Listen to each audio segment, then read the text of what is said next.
비행기나 자동차, 배가 이렇게 앞으로 가려고 하면 동력이 필요합니다. 에너지가 필요한 것이죠. 마찬가지로 우리의 인생도, 우리의 삶도, 이 삶이 앞으로 잘 전진하기 위해서는 이 같은 에너지가 필요합니다. 여러 가지가 있겠지만 우리는 이것을 모티베이션이라고 합니다. 동기라고 하는 것이죠. 여기 여러분들이 앉아 계시지만 사람마다 다 자기만의 라이프에 살아가는 이유의 모티베이션을 가지고 살아갑니다. 동기부여는 두 종류가 있다고 합니다. 하나가 외적인 동기입니다. external motivation입니다. 그러니까 외부에서 오는 것이죠. 예를 들면 좋은 집을 사고 거기서 살고 싶다. 좋은 차를 또 좋은 직장을 갖고 싶다. 직장에 있으면 승진하고 싶다. 학위를 얻고 싶다. 이런 외부에서 뭔가를 어치브하고 싶은 것들이 외적 동기입니다. 그러니까 많은 종류가 있겠죠. 승리하고 싶은 것, 이기고 싶은 것, 가지고 싶은 것, 이 모든 것들이 외적인 동기이고 이것으로 우리가 살아가는 경우도 많습니다. 특별히 우리가 살아가는 이 현대 사회는 이런 외적 동기를 우리들에게 계속 이렇게 인젝션을 하는 거죠. 주입을 합니다. 우리로 하여금 소비를 강요하게 하고 그렇게 눈에 보이는 것으로 서로를 비교해서 경쟁을 시킵니다. 그래서 줄을 세워서 학력이든 재산이든 신분이든 경력이든 그렇게 해서 1등, 2등, 3등 우리를 이렇게 구분하게 합니다. 그래서 우리로 하여금 이 경쟁에 뒤로 밀리면 낙오자가 된 것처럼 우리를 이렇게 계속 압박하고 두렵게 만들고 그래서 또 다른 더 외적 동기 이런 것들을 가지도록 우리에게 자꾸 이렇게 힘을 줍니다. 하지만 일반적으로 사람은 이런 외적 동기로만 살아갈 수가 없습니다. 왜냐하면 현실을 가만히 돌이켜보면 모든 이 현실이 우리의 욕망을 다 이룰 수 있도록 해주지는 않습니다. 1등도 자리는 하나밖에 없고 우리가 모든 사람이 다 성공할 수 있는 것은 아닙니다. 세상은 그렇게 말하지만 모든 사람이 그런 삶을 누릴 수 있는 것은 유토피아와 같은 것입니다. 그러니까 우리가 조금씩 인생을 살다 보면 조금만 살아봐도 참 뜻대로 안 되는 게 인생이다라는 것을 금방 잘 압니다. 그래서 이런 외적 동기로 살아가게 되면 이내 곧 실망하게 되고 좌절하게 되는 사람의 의지에 따라 좀 다르지만 그 텀에 따라 반드시 절망이 찾아옵니다. 만족도 없고 우울감이 반드시 찾아오는 것입니다. 그래서 외적 동기로 드라이브 돼서 살아가는 사람들은 어느 정도 시간이 지나면 슬럼프가 찾아와서 내가 왜 사나? 내가 10년, 20년 동안 이것을 왜 했나? 답을 못 찾고 허무하게 자기의 인생을 돌아보는 시기가 있습니다. 그래서 심리를 담당하는 우리의 마음을 들여다보는 상담가 전문가들은 우리의 삶을 진짜 움직여주는 이 에너지는 외적 동기가 아니라 내적 동기여야 한다. 인터널 모티베이션이죠. 어떤 게 있을까요? 가장 대표적인 게 사랑입니다. 부모님의 사랑, 연인 간의 사랑. 그것은 이 안에 사랑하는 기쁨 때문에 자발적으로 행동을 하고 표현을 하고 하면서 마음이 자꾸 기뻐지는 것 말하는 것이죠. 일에 대한 사랑도 마찬가지입니다. 일이 목적이 되면 지치지만 그 일을 너무 사랑하고 음악을 사랑하고 예술을 사랑하면 그 하는 일에 있어서 지치는 게 아니라 하면서 점점 성취감과 기쁨이 생기는 것입니다. 부부관계도 마찬가지죠. 부부관계에서도 외적 동기로 살아가는 사람이 있습니다. 우리 부부는 다른 사람한테 잘 보여야 돼. 그럼 외적 동기로만 살아가면 슬럼프가 옵니다. 실제로 내적 동기가 있어서 서로를 정말 사랑하고 아끼는 마음이 있어야 같이 밥도 먹고 싶고 이야기도 하고 싶고 진짜 웃기도 하고 그런 일이 생기지 않겠습니까? 목회자는 어떻겠습니까? 저거 목사이지만 저도 마찬가지입니다. 외적 동기로 저를 드라이브 시킬 수 있습니다. 최고의 목사가 돼야 돼. DFW에서 정말 좋은 교회가 돼. 나는 그런 목사가 돼야 된다. 설교 잘하는 목사가 돼야 된다. 이런 것으로 외적 동기로 나를 드라이브하게 되면 이내 곧 지치게 되고 슬럼프에 빠지고 정말 시험이 금방 든다는 것을 너무 잘 알고 저의 고백이기도 하고 같이 목회하는 동문들의 한결같은 고백이기도 합니다. 왜냐하면 우리 안에 내적 동기를 잃어버리기 때문에 그렇습니다. 이 사실을 좀 생각해 보면 되게 웃긴 일입니다. 그죠? 주님을 사랑하고 주님의 몸된 교회를 사랑하고 이 교회 안에 한 사람 한 사람 성도를 정말 사랑하는 내적 동기로 목회를 해야 되는데 언제부턴가 목회를 해야 하는 이 외적 동기 때문에 나는 주님을 사랑해야 된다. 이런 말도 안 되는 모순에 우리가 서서히 빠져들게 되는 것입니다. 그래서 마음을 치료하는 이 전문가들은 우리로 하여금 외적 동기로만 살지 말고 자신이 기뻐하는 것, 좋아하는 것, 행복해하는 이런 내적 동기를 찾아서 집중할 필요가 있다, 이런 이야기를 합니다. 우리의 신앙도 마찬가지라는 것입니다. 오늘 이런 관점에서 본문을 한번 살펴보려고 합니다. 오늘 우리가 본문을 되게 짧게 읽었습니다. 그동안 본문을 상당히 길게 봤는데 오늘 본문은 짧고요, 예수님께서 물 위를 걸어가신 기적입니다. 이 기적은 우리가 지난주에 살펴본 것처럼 떡 5개와 물고기 2마리의 기적이 있고 난 다음에 연이어서 나오는 기적 중에 하나입니다. 이 물 위를 걸어가신 예수님의 기적은 교회를 다니지 않은 사람도 다 아는 정말 유명한 기적 중에 하나입니다. 말 그대로 진짜 기적입니다. 이 땅에 살아가는 사람들 중에 물 위를 걸어가는 사람은 아무도 없습니다. 그래서 이 물 위를 걸어가는 예수님의 표적은 딱 한 가지를 우리들에게 말씀합니다. 예수님은 하나님이십니다. 이 사실을 우리들에게 확고하게 선포하는 표적입니다. 그래서 이 물 위를 걸어가신 예수님의 표적은 마태복음 14장에도 나오고 마가복음 6장에도 나오고 오늘 우리가 읽었던 요한복음 6장에도 나옵니다. 우리가 읽었던 이 요한복음은 조금 다르게 기록되어 있습니다. 그러니까 예를 들면 마태복음과 마가복음에는 예수님께서 물 위를 걸어가셨다는 그 기적의 스토리로 끝납니다. 그런데 요한복음은 예수님께서 물 위로 걸어가셨던 이야기 다음에 다시 오병이어의 이야기가 나옵니다. 앞부분은 오병이어의 사건이 나왔다면 물 위를 걸어가신 예수님의 이 스토리가 있고 그 다음에 이 오병이어의 사건이 어떤 내용인지 설명하는 광화하게 말씀하시는 내용이 다시 시작되는 것을 봅니다. 마치 샌드위치처럼 앞뒤로 오병이어의 사건이 있고 요한복음은 이 가운데 물 위를 걸어가신 예수님의 사건을 표적을 우리들에게 이야기하고 있습니다. 그러니까 요한복음에서는 물 위를 걸어가신 예수님의 이 메시지와 보리떡 5개와 물고기 2마리로 기적을 베풀었던 이 메시지가 같다는 것을 우리들에게 말씀하고 있습니다. 조금 지식적인 이야기죠. 마태하고 마가는 다릅니다. 예수님께서 물 위로 걸어가셨던 이 놀라운 기적을 두고 마태와 마가는 다르게 해석을 합니다. 어디에 포커스를 맞추냐면 제자들이 뭐가 없다? 믿음이 없음을 포커스를 맞추고 있습니다. 대표적인 내용이 마태복음에 있습니다. 여러분 잘 아는 내용이죠. 예수님이 새벽에 물 위로 걸어서 폭풍우를 만난 제자들에게 다가오셨습니다. 그 중에 한 사람, 성격 급한 사람 있죠? 베드로가 그 주님을 보시고 나도 걷게 해주십시오. 그 주님이 오라고 했습니다. 그래서 얼른 갔다가 바람 부는 걸 보고 의심해서 다시 물에 빠지는 장면 우리가 다 알고 있습니다.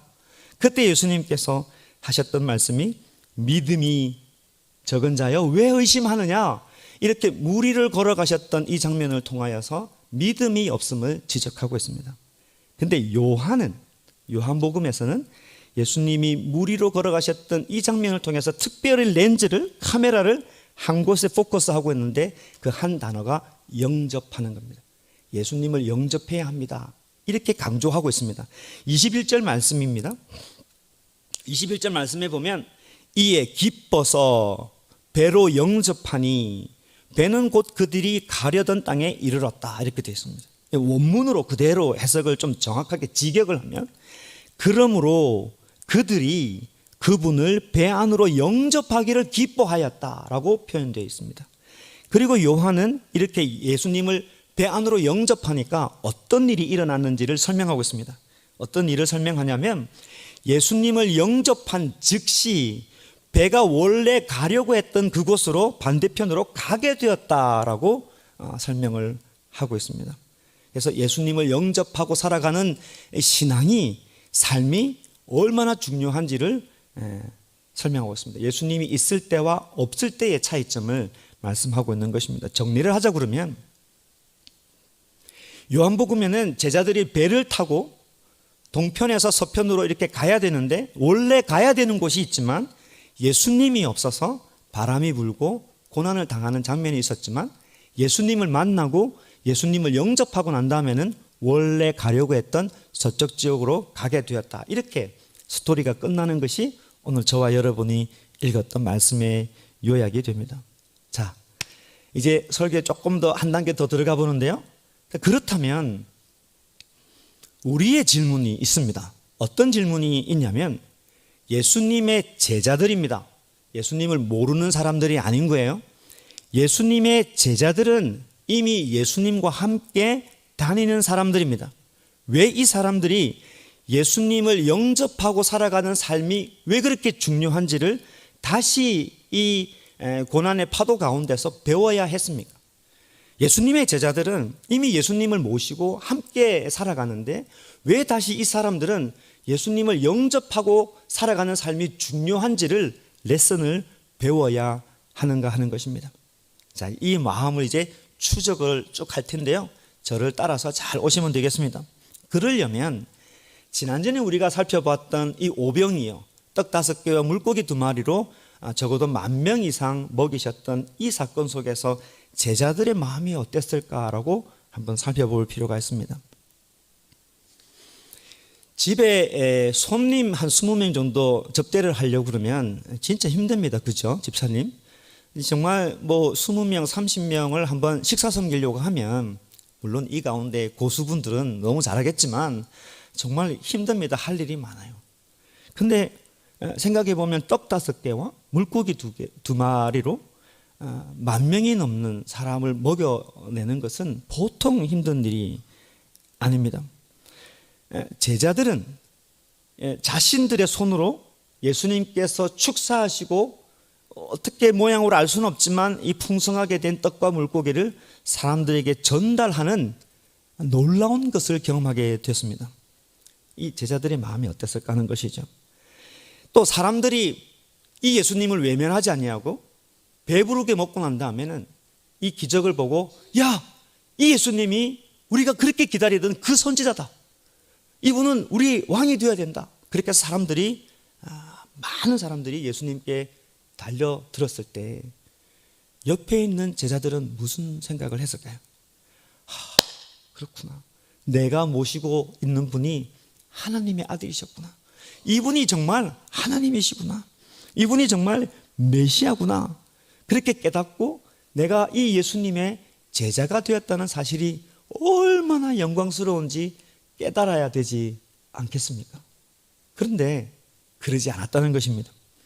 어디를 보면 나와 있냐면, 마가복음에 나와 있는 무리를 걸으신 예수님의 사건의 설명에 보면 나와 있습니다. 마가복음 6장 52절에 보면 이렇게 되어 있습니다. 무리를 걸으시는 기적을 통해서 마가는 떡 떼셨던 이 오병이의 사건을 제자들이 어떻게 생각했는지를 설명하고 있습니다. 제가 말씀을 읽겠습니다. 이는 그들이 그 떡 떼시던 일을 깨닫지 못하고 도리어 그 마음이 어떻게 되었다? 둔하여졌다라고 설명을 하고 있습니다. 이게 무슨 말이냐 하는 것이죠. 마가는 예수님께서 폭풍 가운데 걸어오셔서 배에 타시고 이내 바람이 잠잠하고 파도가 없어졌던 이 사건을 통해서 제자들이 어떤 느낌을 가졌는지 그 마음을 표현하고 있는데, 이렇게 말합니다. 심히 놀랬다라고 되어 있습니다. 당연히 놀래죠. 제 같아도 놀라겠습니다. 한밤중에 호수 한복판에서 유령 같은 예수님이 오셔서 예수님이 만나면 얼마나 놀라겠습니까? 그리고 그 휘몰아치던 파도가 잠잠해지면 얼마나 놀라겠습니까? 그런데 마가가 생각하는 이 놀랬다는 것은 다른 해석이 있습니다. 무슨 해석이 있냐면, 오병이의 기적을 통해서 이 제자들이 예수님이 정말 전능하신 하나님이신 것, 그리고 모든 것을 채워주시는 정말 하늘의 떡, 생명의 떡이라는 것을 이 제자들이 알았다면 물 위로 걸어오시고 또 배에 타셨을 때 바람이 잠잠하고 파도가 잠잠하는 이 놀라운 역사를 보고 놀라지 않아야 한다는 것입니다. 그런데 놀랬다는 겁니다. 왜냐하면 예수님을 그렇게 인식하지 못했다는 거예요. 마가의 말이 사실이라면 예수님의 제자들은 예수님 주변으로 몰려들었던 사람들보다 참 믿음이 못한 사람들입니다. 왜냐하면 동서남북에서 많은 사람들이 예수님의 표적을 보고 예수님의 옷자락을 잡으려고 예수님께 나왔습니다. 그리고 바로 그 선지자다, 나의 왕이 되어야 된다 그랬지만 이 제자들은 그러지 않았다는 것입니다. 제일 옆에서 예수님을 모시고 24시간 예수님과 함께하는 이 제자들은 이 놀라운 기적 2개가 있었을 때 도대체 무슨 생각을 했을까요? 우리는 이들의 마음을 좀 추적해 보기 위해서 마가복음 10장을 가야 합니다. 마가복음 10장을 보면 이런 이야기가 있습니다. 마가복음 10장쯤 되면 무슨 일이 있었냐면 물 위를 걸으신 이후에도 예수님께서 많은 기적을 행하셨습니다. 그리고 그 이후에도 예수님께서 많은 비유를 가지고 하늘의 천국의 말씀을 제자들에게도 많이 이야기해 주셨습니다. 그리고 마가복음 10장 정도 되면 이제 자신이 예수님께서 원수들에게 팔릴 것이라고 마지막 스테이지의 이야기를 하십니다. 그때에 세베대의 아들 야고보하고 요한이 예수님께 나와서 이런 말을 합니다. 무슨 말을 하냐면, 예수님, 나에게 소원이 있습니다. 말하면 꼭 들어주세요. 우리 아이들식으로 이야기하면 소원을 말해봐, 뭐 이런 겁니다. 그때 예수님께서 뭐냐, 말하면 내가 들어줄게요. 그때 이 두 사람이 했던 말이 뭐냐면, 예수님의 왕국이 이루어지면 하나는 우편에 하나는 좌편에 앉게 해주십시오. 소위 말하면 권력을 청탁한 겁니다. 한 자리 주십시오. 주님의 나라가 임하면 요한은 이쪽에 야고보는 이쪽에 이렇게 한 자리를 주십시오라고 권력을 청탁합니다. 이 이야기를 듣고 있던 예수님의 10명의 제자들은 그것을 보고 굉장히 화를 냅니다. 그래서 싸웁니다. 이 자리를 가지고. 이게 처음에 있는 일이 아니고 많은 기적을 보고 하늘에 대한 메시지를 듣고도 예수님의 마지막 스테이지에서도 이 제자들이 아직까지 깨닫지 못하고 있습니다. 제자들의 이런 성향을 봤을 때 5천 명이 넘는 사람들이 예수님을 자신의 왕으로 삼으려 할 때, 그리고 그런 상황 속에서 이 사람들이 무슨 생각을 했는지 우리는 분명하게 뚜렷하게 추측을 할 수 있습니다. 몰려드는 사람들이 많았을 때 제자들도 예수님의 힘을 입어서 자신들도 뭔가 된 것처럼 착각할 수 있다는 것입니다. 이 안에서 뭔가 꿈틀꿈틀거리는 것, 나도 예수님의 제자라는, 나도 왕 옆에 있는 한 사람이라는 이 알지 못하는 교만한 꿈틀꿈틀거림이 이 안에 있을 것이라고 충분히 생각할 수 있습니다. 예수님께서 이 백성을 불쌍히 여기시고 축사하셔서 정말 말도 안 되는 떡 5개와 물고기 2마리로 많은 백성을 먹이는 이 장면에서 예수님은 제자들의 손을 통해서 이 백성들을 먹이게 하셨습니다. 그러면 제자들의 입장에서는 이것을 나눠줄 때마다 받아먹는 이 백성들을 보면서 자기가 왕이 된 듯한 착각을 충분히 할 수 있는 것입니다. 왜 이런 이야기가 오늘 우리들한테 중요할까요? 예를 들어 보면 저 같은 목회자도 마찬가지입니다.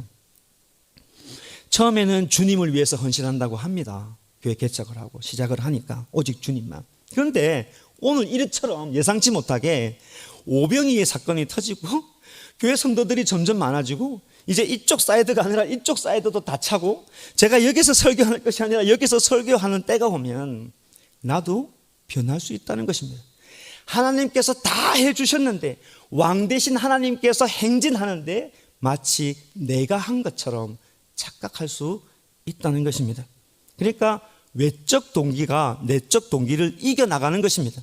사실은 우리 안에 있는 순수한 마음들을 지켜나가는 게 중요한 건데 환경이 바뀌면 변해가고 신앙도 그렇게 변질된다는 것입니다. 성도들도 마찬가지입니다. 신앙하는 사람이 다 마찬가지라는 것이죠. 초기에는 가족처럼 잘 지냅니다. 3명, 4명 있을 때는 괜찮습니다.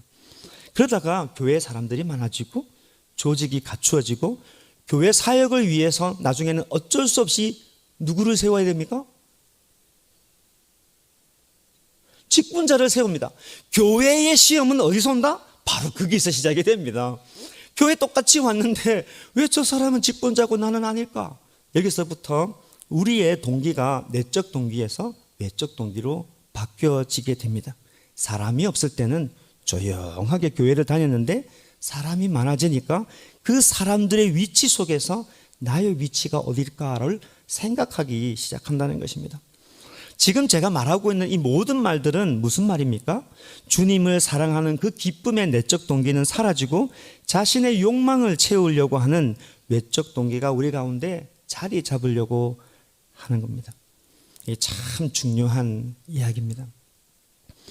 그래서 주님께서 이 제자들에게 하신 일이 뭡니까? 제자들의 마음을 보시고 하신 일이 있습니다. 그게 뭐냐면 제자들을 바다 건너편으로 보내버리는 겁니다.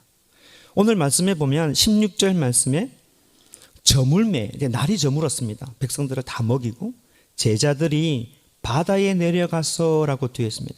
그러니까 마치 제자들이 주도적으로 갈릴리 호숫가로 갔다고 되어 있지만 다른 복음서의 내용을 보면 그렇지 않습니다. 예수님께서 혼자 이 주변에 10,000명, 20,000명 되는 사람을 혼자 핸들링 하시면서 다 집으로 보내려고 하는 그 사이에 제자들을 먼저 불러 모으시고 저쪽 편으로 건너가라고 이 무리에서 떼어놓는 것을 볼 수가 있습니다. 그리고 제자들에게 무슨 일을 하셨냐면 갈릴리 호수 한가운데 고난을 주신 겁니다. 날이 아주 어두웠습니다. GPS가 있는 것도 아니에요. 오늘 교회 오시려고 했는데 GPS가 먹통되니까 너무 힘들었잖아요. 여기에 GPS가 있는 것도 아닙니다. 뭐가 등대가 있는 것도 아닙니다. 예수님께서 가라고 하셔서 가는데 바람이 이렇게 붑니다.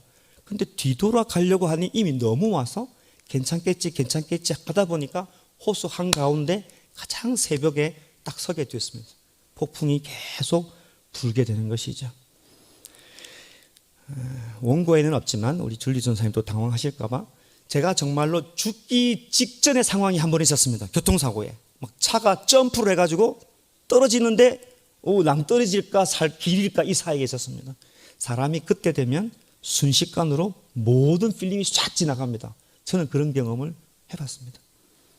제자들은 생명의 위기 앞에서 이제 죽는구나 싶었습니다. 그때 예수님께서 오신 거예요. 마가복음에서는 예수님께서는 이 모든 순간을 아셨다 모르셨다? 아셨습니다. 마가복음에는 어떻게 표현되어 있냐면 제자들이 힘겹게 노젓는 것을 보시고라고 되어 있습니다. 산에 계시는 분이 그것을 보시고 그 가장 어려운 때에 예수님께서 오셨다라고 되어 있습니다. 다른 말로 하면 이 제자들이 힘든 순간까지 내버려 두신 것입니다. 이런 걸 보면 좀 너무하시다 싶습니다. 적당할 때 좀 빨리 구해 주시지. 왜 그랬을까요? 가장 절실할 때 자기 걸 모든 걸 다 내려놓았을 때 그때 무슨 주? 생명의 떡이신 주. 그때 생명의 주이신 예수님을 그때 붙들어야 된다라고 가르치기 위함입니다. 이런 비유가 적절할지 모르겠는데요. 개에 대한 프로그램들이 많이 있잖아요. 요즘은 개를 너무 존중하셔서 제가 개라는 말을 써야 될지도 모르겠습니다. 개는 훌륭하다. 이 프로그램 보니까 정말 좋은 개들도 너무 많아서 길러보고 싶은 마음이 있더라고요. 그런데 좋은 개가 있는 반면에 진짜 나쁜 개도 있더라고요. 주인을 알아보지 못해. 자기가 주인인 것처럼. 주인도 물고 할아버지도 물고 손자도 물고 지나가면 다 물어버려요. 너무 안 되니까 너무 컨트롤이 안 되니까 이때 항상 조련사들이 하는 게 있습니다. 어떤 방법인지 아십니까? 개를 어디다 던집니까? 물에 던져버립니다. 그럼 이 개가 자기가 죽게 돼가지고 정말 주인을 의지하게 됩니다. 주인이 오라고 그러면 주인 잡으려고 그러고 주인이 절로 가면 주인 잡으려고 하고 이렇게 순종하는 모습을 보게 됩니다. 맞는 비유인지는 잘 모르겠지만 이런 장면이 여기에 있습니다. 사실 우리들에게 겪고 싶지 않는 고난이 찾아옵니다. 아픔이 있는 거죠. 몸이 아프기도 하고요. 갑자기 집사님처럼 암 진단 받기도 하고, 욥이 그랬던 것처럼 자녀가 먼저 죽기도 합니다. 어떤 때는 평생 모아놨던 재산이 하루아침에 날아가 버리기도 합니다. 모든 고난이 다 그런 건 아니지만 예수님 믿는 사람은 고난을 통해서 하나님께서 뭔가 말씀하고 있다는 것을 기억해야 합니다. 고난의 목적은 딱 한 가지입니다. 그것은 우리의 믿음을 연단하기 위함입니다. 무슨 믿음입니까? 오직 예수, 오직 하나님밖에 없습니다. 그게 전부여야 하고 기쁨이 되어야 된다. 이것을 가르치는 것입니다. 교회를 다닌다고 하면서도, 신앙을 한다고 하면서도 외적 동기는 이렇게 흘려 넘치지만은 내 내면에 예수님으로 충만하지 않는다면 때론 우리에게 이런 고난이 찾아옵니다. 이 고난을 통해서 정말 생명의 주를 만나도록, 내 안에 내적 동기가 예수님으로 충만해지도록 우리를 인도하십니다. 사람이 나를 어떻게 보느냐, 그것으로 나를 움직이고 드라이브하는 것이 아니라 주님을 사랑하는 마음이 내 속에 넘치고 그것이 삶의 동기가 되어야 한다는 말씀입니다. 그러니까 5,000명을 먹이신 예수님, 무리를 걸어가신 예수님이 나의 생명의 주가 되어서 날마다 살아가는 것이 감사가 되고 기쁨이 되어야 한다는 말씀입니다. 이런 감사와 기쁨이 없고 나의 신앙이 마른 뼈다귀처럼 율법만 짜득 남아있다면 우리의 신앙이 외적 동기로만 하고 있다는 것입니다. 자, 마지막 하나 보고 말씀을 마치려고 합니다. 자, 그러면 우리는 어떻게 하면 좋을까요? 어떻게 하면 우리 안에 이 내적 동기, 예수님으로 인해서 기쁜 삶을 살 수 있을까요? 오늘 본문에 보면 그 앞절에 15절에 보면 예수님께서 보여주십니다. 15절에 보니까 많은 사람들이 예수님께 나와서 왕으로 추대하려고 하니까 예수님께서 어떻게 하셨습니까? 산으로 가셨다라고 되어 있습니다. 왜 산으로 갔을까요? 다른 복음서에 보면 기도하러 가셨다라고 되어 있습니다. 예수님은 하늘 보좌를 버리시고 이 땅에 오신 순간부터 고난이셨습니다. 그 많은 고난을 예수님은 어떻게 한결같이 다 감당하실 수 있었고 그 마음이 훼손되지 아니하고 당신의 백성을 사랑하는 마음, 아버지께서 나를 보내셨던 그 모든 것들을 한결같이 가져가시면서 이 안에 하나님의 마음으로, 아버지의 마음으로 충만할 수 있었을까요? 그 비결이 기도에 있다는 것을 알려줍니다. 한적한 곳에 습관을 따라서 늘 기도하신 분입니다. 십자가의 고난, 하나님과 단절되는 그 엄청난 고난 앞에서도 그 십자가의 길을 갈 수 있었던 그 유일한 힘은 예수님의 기도에 있는 것입니다. 우리 가운데 신앙을 하는데 마음에 기쁨이 없습니까? 그러면 우리들에게 무엇이 필요할까요? 예수님을 찾는 것입니다. 어떻게 찾을 수 있습니까? 기도로 찾는 것입니다. 신앙을 하고 교회를 다니지만 내 평생 기도를 해본 적이 없다. 이후로 기도를 한번 해보십시오. 하나님 앞에 아버지, 나 기도합니다. 기도하는 거 잘 모르겠습니다. 기도를 도와주십시오. 그러면 성령님께서 예수님과 함께 하셨듯이 우리와 함께 하셔서 기도하게 하시고 그 가운데 주님을 만나게 하는 역사를 우리에게 주십니다. 자, 이제 진짜 말씀을 맺습니다. 오늘 20절 말씀에 보니까 내니 두려워하지 말라라고 되어 있습니다. 마가의 입장에서 보면 정말 오병이어로 주님을 만났고 그랬다면 두려워할 이유가 없지 않느냐, 이런 이야기입니다. 마지막 날 주님이 오십니다. 우리의 신앙이 외적 동기로만 가득 되어 있다면 주님이 오늘날 우리는 많이 두려울 것입니다. 그러나 내적 동기가 가득해서 주님을 사랑하는 마음이 우리 가운데 가득하다면 주님이 다시 오실 때 우리의 마음은 기쁘지 두려워하지 않게 될 것입니다. 오늘 이 말씀을 가지고 우리가 한번 같이 기도했으면 좋겠습니다. 여러분은 어떻게 신앙생활 하십니까? 여러분은 외적 동기로 눈에 보이는 것으로 세상의 것으로 여러분 신앙생활 하십니까? 아니면 정말 나를 지옥 가운데서 죽음 가운데서 건져주신 그 예수님의 구원이 너무 감사해서 주님의 사랑으로 신앙생활 하고 있습니까? 교회에 와야 되기 때문에 오십니까? 주님이 너무 좋아서 교회에 오십니까? 말씀을 읽어야 되니까 말씀을 읽습니까? 하나님이 너무 좋아서 말씀을 읽습니까? 여러분의 모습이 어떤지 오늘 말씀을 통해서 우리들에게 말씀해 주십니다.